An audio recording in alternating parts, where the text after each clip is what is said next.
এবারে খুন হয়ে যাওয়ার আশঙ্কা করছেন রাজ্যের মন্ত্রী সাবিনা ইয়াসমিনের অনুগামী মহিলা তৃণমূল নেত্রী পঞ্চায়েত প্রধান শামসুন নেহার। কংগ্রেস থেকে তৃণমূলে আগত দলেরই একাংশের ষড়যন্ত্রে খুন হতে পারেন এমনই আশঙ্কার কথা জানান মালদার কালিয়াচক 2 নম্বর ব্লকের রথবাড়ি গ্রাম পঞ্চায়েতের প্রধান শামসুন নেহার। সেই আতঙ্কে কার্যত গৃহবন্দী হয়ে রয়েছেন তিনি। পঞ্চায়েত দপ্তরে যেতে ভয় পাচ্ছেন। নিরাপত্তা রক্ষীর দাবি জানিয়ে ইতিমধ্যেই পুলিশের কাছে লিখিত আবেদন করেছেন তিনি। শুধু তাই নয়, আক্রান্ত হতে পারেন সেই আশঙ্কার কথাও লিখিতভাবে জানানো হয়েছে পুলিশকে, যদিও এখনো পর্যন্ত কোনো রকম ব্যবস্থা গ্রহণ করেনি পুলিশ। অভিযোগ পঞ্চায়েত প্রধান শামসুন নেহারের অভিযোগ, কংগ্রেস থেকে 7 জন সদস্য তৃণমূলে যোগদানের পর থেকে অশান্তি শুরু হয়েছে। সরকারি বিভিন্ন প্রকল্পের সুবিধে পাইয়ে দিতে কাটমানি তুলছেন এই সদস্যরা। সম্প্রতি আবাস যোজনার ঘরের অনুমোদন এসেছে, সেই প্রকল্পের ক্ষেত্রেও কাটমানি দাবি করে প্রতিবাদ করেছিলেন তিনি ও তার স্বামী নাসির আহমেদ ওরফে সাগর। এরপরই গত বৃহস্পতিবার পঞ্চায়েত দপ্তরে বৈঠক করার অজুহাতে তার স্বামী নাসির আহমেদের ওপর চড়াও হয়। লোহার রড দিয়ে মাথায় আঘাত করে খুন করার চেষ্টা করে ফেকু মমিন নাসির আহমেদরা। কোনো ক্রমে পালিয়ে প্রাণে বাঁচেন। বর্তমানে গুরুতর জখম হয়ে এক নার্সিংহোমে চিকিৎসাধীন। এই ঘটনার পর রীতিমতন আতঙ্কিত তিনি। খুন হয়ে যেতে পারেন এমনই আশঙ্কা করছেন তিনি। তার অভিযোগ, বিধানসভা নির্বাচন আসন্ন, কংগ্রেসের সাথে যোগসাজশ করে তাকে প্রধান পদ থেকে বা এলাকা থেকে সরিয়ে তৃণমূলের দুর্নাম করতে চাইছে। কার্যত কংগ্রেসের হয়ে কাজ করছেন। এলাকার সমাজবিরোধীদের মদত নিয়ে এমনটা করা হচ্ছে। পুরো বিষয়টি নিয়ে কটাক্ষ করতে চারেনি কংগ্রেস। ইতিমধ্যেই শুরু হয়েছে দুপক্ষের রাজনৈতিক তরজা। আমার উপরে অত্যাচার বুঝতে পারছি। আমি অফিসে যাব, আমার উপর অ্যাটাক করবে, আমাকে হয়তো প্রাণে মারারও চেষ্টা করবে। আমি চাই, ওই ঘটনার পর থেকে আমার মনে ভয় ঢুকে গেছে। আমি কি করে অঞ্চল অফিসে যাব, কাজ করব কিভাবে লোকের? আপনাকে কি খুন করার ষড়যন্ত্র করা হচ্ছে? না করার কিছুই নেই। যা কন্ডিশন ওরা করেছে, ওরা চাইছে ওদের কথা মতো যেন আমরা চলি। মানে কংগ্রেস থেকে যারা তৃণমূলে এসছেন, ওরা চাইছে ওদের মতো করে, ওদের মতামত আমরা সমর্থন করি আর ওদের মতো করে চলি। ওরা চাইছে যে স্কিম, আবাস যোজনার যে কাজগুলো আছে, ওরা অবৈধভাবে ওরা তদন্ত করতে আমাদেরকে প্রেশার দেয়। হ্যাঁ, কিন্তু আমরা সেটাতে, আমি এবং আমার স্বামী সেটাতে একদমই সম্মত দেইনি। সেই জন্য ওদের রাগ যে আমাদেরকে অনাস্থা ডাকবে, ডেকে আমাদেরকে সেখান থেকে সরাবে আর ওরা নিজের মতো করে পঞ্চায়েতটাকে চালাবে। এটা আপত্তি করাতে কি আপনাকে খুন করার ষড়যন্ত্র করছে? এইটা আমার স্বামী আপত্তি করেছিল।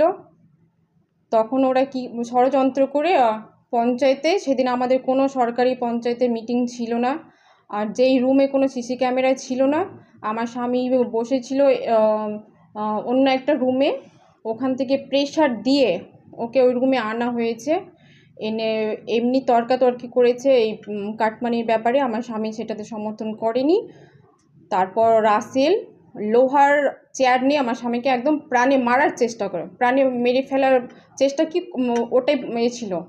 কিন্তু আমার স্বামী কোনো রকমভাবে মাথাটা সরিয়ে নেই। ওর ঘাড়ে, হাতে, সব হাতের আঙুল দুটো ভেঙেছে, ওর ঘাড়ের এগুলো সবই হয়েছে, কোমরটা বাঁকা হয়ে গেছে, কলার ধরে ছেঁচড়াছেঁচড়ি করেছে এবং মাটিতে ফেলেও দিয়েছে। তখন আমার স্বামী বাড়ি চলে আসে। গ্রামের লোকজন দেখে ক্ষিপ্ত হয়ে ওরা কিন্তু ওইখান থেকে পালিয়ে যায়। অফিস থেকে রাসেল আর ফেকু বাগানে আশ্রয় নেই। এবার আমার স্বামী তখন, লোকজন দেখে আমার স্বামীকে বাড়িতে এই অবস্থাতে, ওরা ক্ষেপে গিয়ে ওদেরকে মারধর করে। আপনি পুলিশের কাছে কি সাহায্য চাইছেন? আমি পুলিশের কাছে চাইছি, আমি সিকিউরিটি, আমি যেন নির্ভয়ে অঞ্চল অফিসে গিয়ে মানুষের জন্য, সাধারণ মানুষের জন্য কাজ করতে পারি। সিকিউরিটি কেন চাইছেন? আমার মনে হচ্ছে যে যারা কংগ্রেস থেকে এসছে তৃণমূলে পরিকল্পিতভাবে, ওরা আমার উপর অ্যাটাক করবে। কি করবে? অ্যাটাক করে মেরে ফেলবে? হ্যাঁ, মেরে ফেলতেও পারে। মেরে ফেলে ওরা হয়তো অন্য কাউকে বসাবে। এই যে খুনোখুনি রাজনীতি এরা কেন করতে চেয়েছে? আপনারা কিসে বাধা দিয়েছিলেন ওদের কাজে? আমরা ওদের অবৈধ কাজ বললাম একটু আগে, স্কিম আর আবাস যোজনা এবং নানা রকমের সরকারি কাজে ওরা মানে চাইছে নিজের মতো করে অবৈধভাবে টাকা পয়সা নিয়ে মানে কাজ করার। আমরা সেগুলো একদমই সম্মত করি না। যেহেতু আমার শ্বশুরবাড়ির পরিবার দীর্ঘদিন ধরে রাজনীতি, পঞ্চায়েতের ভালো কাজ করে গেছে, একটা সুনাম রয়েছে। এবং আমার বিধায়িকা মন্ত্রী আমাকে পার্সোনাল বলেছেন, সাবিনা ইয়াসমিন, যে আমি যেন তার সম্মান রক্ষা করে, সম্মান বজায় রেখে পঞ্চায়েতের কাজগুলো করি। আমি সেটাই চেষ্টা করেছি। তার জন্য আজকে ওরা আমার উপর এই আক্রমণটা করছে। পুরো ঘটনা সাবিনা ইয়াসমিন কি জানিয়েছেন? হ্যাঁ, জানিয়েছি।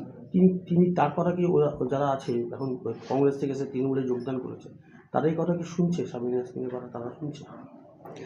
সাবিনা ইয়াসমিন উনি ওনার মতো ওনার নেতৃত্ব দিয়ে সঠিক ব্যাপারটা যাচাই করে ব্যবস্থা নিচ্ছে। ওদের ওই কংগ্রেসে যারা ছিলেন, তারা তৃণমূলে যোগদান করেছেন, তারা কি ওই সাবিনা ইয়াসমিনের কথা শুনছে? না, কথা শুনে না। এরা কার নেতৃত্বে চলছে? কারা এদেরকে এরা পরিকল্পিতভাবে কংগ্রেস থেকে তৃণমূলে এসছে, কোনো বিরোধী কংগ্রেস নেতার পরামর্শে, কংগ্রেস নেতার নেতৃত্বে এই সব কাজ করছে ওরা। এবং কালকে যে ধর্ণা হয়েছিল সেটাও কংগ্রেস নেতার পরিকল্পিতভাবে, এটা রাজনীতিটাকে ওরা সামনে যেহেতু ভোট আছে, কংগ্রেসের হয়ে ভোট করার চেষ্টা করছে এবং আমাদের তৃণমূল পার্টির বদনাম করার চেষ্টা করছে, আমাদের সাবিনা দির দুর্নাম করার চেষ্টা করছে। এটাই ওদের পরিকল্পনা। পুরো বিষয়টিকে আপনি রাজ্যের মুখ্যমন্ত্রীকে জানাবেন? উনি তো, আপনি একজন শাসক দলের নেত্রী এবং আমার জানানোর ইচ্ছা আছে যে আমি জানাবো মুখ্যমন্ত্রী, দেখা করে জানাবেন। যেরকম করে হোক আমি জানাবো ব্যাপারটা। এখন কতটা আতঙ্কে রয়েছে? এখন আমি অফিস যেতে পারছি না, আমি ভীষণ আতঙ্কে রয়েছি। ওরা যে কোনো টাইমে আমার উপর অ্যাটাক করতে পারে।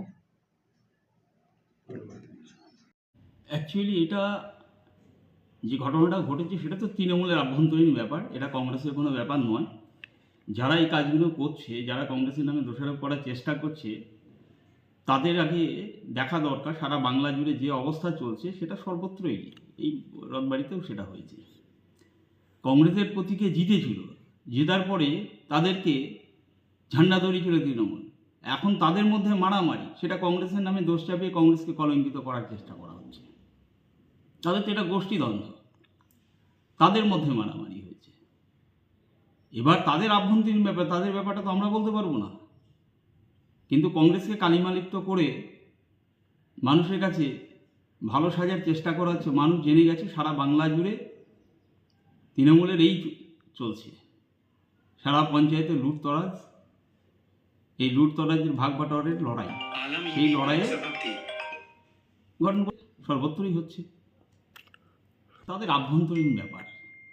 এখনো বলছি, মারামারি হচ্ছে কাদের সাথে, খুনোখুনি হচ্ছে কাদের সাথে? তৃণমূলে মারামারি, তৃণমূলে খুনোখুনি, তৃণমূলে রক্তপাত সারা বাংলা জুড়ে হচ্ছে।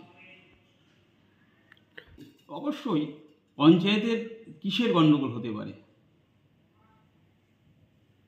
তৃণমূলে গেলেই সব কিছু করা যায়। কেন তখন মনে ছিল না কংগ্রেসের জনপ্রতিনিধিকে তৃণমূলে ঝান্ডা ধরানোর?